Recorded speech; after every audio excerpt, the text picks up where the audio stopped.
उत्तर प्रदेश में योगी आदित्यनाथ की सरकार के कार्यकाल में एनकाउंटर एक नियमित घटना बन चुकी है। सरकार की तरफ से पुलिस अधिकारियों को इन मुठभेड़ों के लिए सार्वजनिक रूप से सम्मानित करने की प्रवृत्ति तेजी से बढ़ रही है, मानो हत्या और मुठभेड़ों की होड़ मची हो।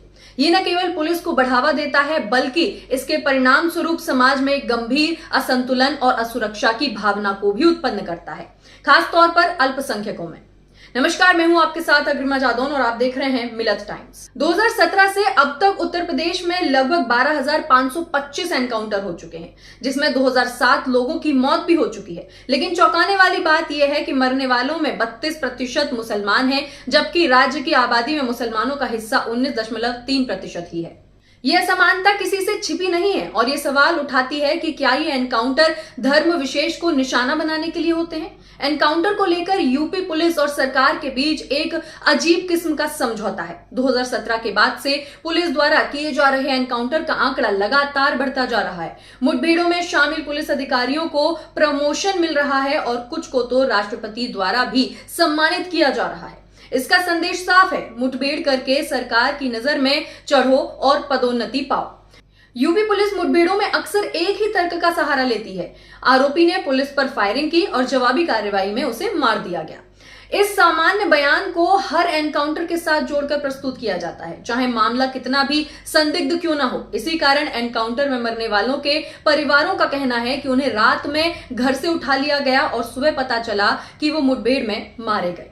उत्तर प्रदेश में मुठभेड़ों में मरने वालों की संख्या में मुसलमानों का प्रतिशत चौंकाने वाला है। 2017 से 2023 तक हुए 183 एनकाउंटर हुए, जो कुल मरने वालों में मुसलमानों की संख्या 32.9% है। यह आंकड़ा न केवल अन्यायपूर्ण है, बल्कि ये दर्शाता है कि यूपी पुलिस और सरकार के मुठभेड़ों में मुसलमानों को प्राथमिकता से निशाना बनाया जा रहा है। जहां राज्य की कुल जनसंख्या में मुसलमानों की हिस्सेदारी ही मात्र 19.3% है, वहीं मारे जाने वालों में उनका प्रतिशत 33% से अधिक है। यह स्थिति सामाजिक असमानता और धार्मिक भेदभाव को बढ़ावा देती है। ऑपरेशन लंगड़ा पुलिस का नया हथकंडा बनता जा रहा है, ऐसा प्रतीत होने लगा है।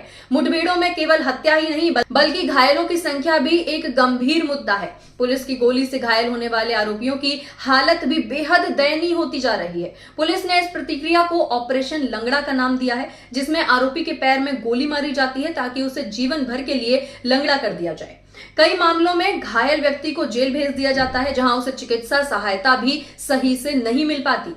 परिणाम स्वरूप कुछ को संक्रमण के कारण अपने अंग कटवाने तक की नौबत आ जाती है। जिन लोगों को पैर में गोली लगती है, उन्हें जेल में दीवार पकड़कर चलना पड़ता है और कई बार जेल कर्मी उन्हें डंडे से मारकर जल्दी से जल्दी अपनी बैरक में पहुंचाने के लिए मजबूर करते हैं। ये न केवल उनके शारीरिक कष्ट को बढ़ाता है, बल्कि मानवाधिकारों का भी उल्लंघन करता है। उत्तर प्रदेश में एनकाउंटर करने वाले अधिकारियों के लिए प्रमोशन और अवार्ड का लालच एक नया खेल बन चुका है। किसी भी एनकाउंटर के बाद पुलिस अधिकारी को या तो प्रमोशन मिलता है या सरकार द्वारा सम्मानित कर दिया जाता है। यह घटनाक्रम अधिकारियों के बीच एक अजीब किस्म की प्रतिस्पर्धा पैदा कर रहा है, जहां वे पदोन्नति के लिए बेगुनाह लोगों को निशाना बना रहे हैं। सरकार और प्रशासन की यह नीति न केवल पुलिस तंत्र को सशक्त करती है, बल्कि समाज में अविश्वास और डर का माहौल भी पैदा करती है। ये सोचने पर मजबूर करती है कि क्या एनकाउंटर के नाम पर हत्याएं की जा रही हैं और क्या सरकार इसका मौन समर्थन कर रही है। हमने कई एनकाउंटर की कहानियां पढ़ी हैं, जो ये दिखाती हैं कि किस तरह पुलिस बेकसूर लोगों को घर से उठाकर मुठभेड़ के नाम पर मार रही है। पुलिस घर से लोगों को गिरफ्तार करती है और फिर उन्हें किसी जंगल या फिर सुनसान जगह पर ले जाकर एनकाउंटर दिखाती है। इस पूरे घटनाक्रम को इस तरह पेश किया जाता है जैसे आरोपी ने पुलिस पर हमला किया, जबकि असलियत कुछ और ही होती है। पीड़ित परिवारों का कहना होता है कि उनके बेटे या भाई को रात में घर से उठा लिया जाता है और अगली सुबह उन्हें बताया जाता है कि वो मुठभेड़ में मारा गया है। ये घटनाएं न्याय व्यवस्था पर बहुत बड़े सवाल खड़े करती हैं और मानव अधिकारों के उल्लंघन का भी स्पष्ट उदाहरण देती है। तो सीधे तौर पर देखा जाए तो उत्तर प्रदेश में 2017 से अब तक 12,525 से अधिक एनकाउंटर हो चुके हैं और 2007 लोग मारे गए हैं। इनमें से 33% मुसलमान है, जो कि हम पहले आपको बता चुके हैं, जबकि राज्य में मुसलमानों की संख्या ही 19.3 3% है। ये आंकड़े दिखाते हैं कि एनकाउंटर के नाम पर मुसलमानों को विशेष रूप से निशाना बनाया जा रहा है। सरकार और पुलिस का ये रवैया समाज में असमानता और धार्मिक भेदभाव को बढ़ावा भी देता है। एनकाउंटर करने वाले अधिकारियों को प्रमोशन और अवार्ड मिल जाते हैं, जिससे वो आगे प्रमोशन पा जाते हैं। जब तक इस प्रकार की घटनाओं पर रोक नहीं लगाई जाती और न्यायिक प्रक्रिया को पारदर्शिता नहीं मिलती, तब तक समाज में असुरक्षा और अविश्वास का माहौल यूं ही बना रहेगा। इस पूरे घटनाक्रम में सबसे दुखद बात यह है कि बेगुनाह लोग मारे जा रहे हैं और उनके परिवारों को न्याय नहीं मिल पा रहा है।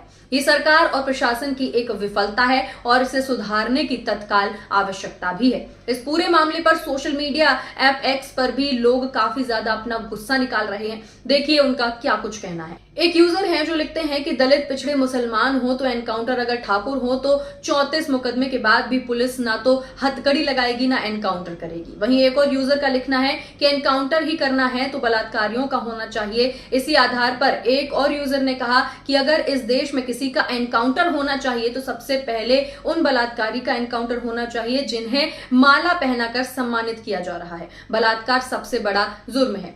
साथ ही इन्होंने ही एक और ट्वीट करते हुए कहा है कि अपराधी सिर्फ अपराधी होता है, वह किसी भी जात का हो, किसी भी धर्म का हो, उसे अपराधी की तरह मानना चाहिए। लेकिन यहाँ पर अपराधी का जात और धर्म देखा जाता है। जो भी अपराधियों ने कानून के तहत कड़ी से कड़ी सजा दी जानी चाहिए। तो दोस्तों, ये था उत्तर प्रदेश में एनकाउंटर के नाम पर हो रहे अत्याचारों का कड़वा सच, जहां एक और कानून और संविधान सबको बराबरी का अधिकार देता है, वहीं दूसरी ओर कुछ खास समुदायों को निशाना बनाकर इस तरह के एनकाउंटर किए जा रहे हैं। सरकार और पुलिस प्रशासन को यह समझना होगा कि किसी भी समाज की बुनियाद न्याय पर टिकी होती है और जब न्याय कमजोर पड़ता है तो समाज में असंतोष बढ़ता है। हमें ये सवाल उठाना होगा कि क्या हम एक ऐसी व्यवस्था में रह रहे हैं जहां निर्दोष लोगों को भी बेवजह निशाना बनाया जा सकता है।